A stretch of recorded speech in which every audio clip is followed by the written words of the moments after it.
Let's make a Christmas stocking. I used an old stocking as a template and drew around it, but if you don't have anything to use as a guide, you could always draw it freehand. Then I cut the stocking out. I folded the felt in half so that I cut both sides at once. Now I've got my white felt out and I'm measuring it against the red felt until I'm happy with the size of the border at the top, and then I cut that out.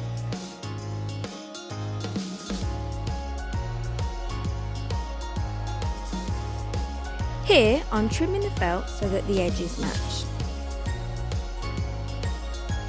I folded the white felt over to make the edges line up so that only one row of stitches was needed, which I think gives a neater look. I pinned the pieces of felt to keep them in place and sewed them together using a straight stitch.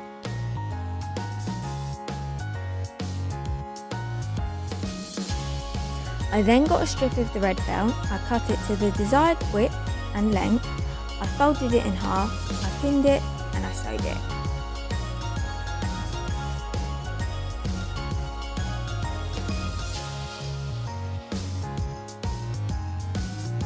I decided just to use a straight stitch for this piece.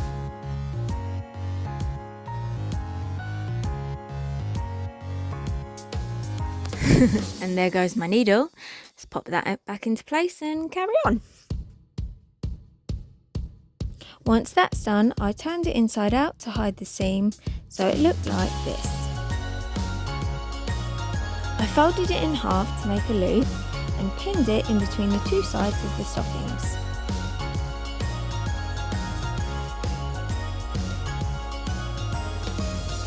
I sewed it all together using a zigzag stitch, so it ended up looking like this.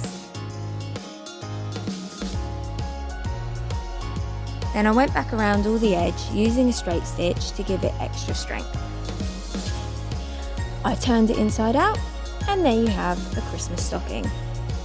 Now you could leave it plain like this, or you could give it a personal touch by adding a name, like I'm doing here by cutting out letters from white felt.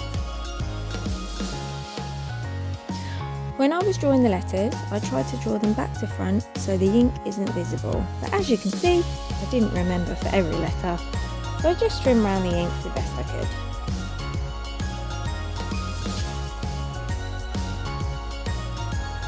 For the letters A and N, I folded them in half to get symmetrical curves. You could sew the letters on, or hot glue letters on, to end up with a finish of this. Thank you for watching.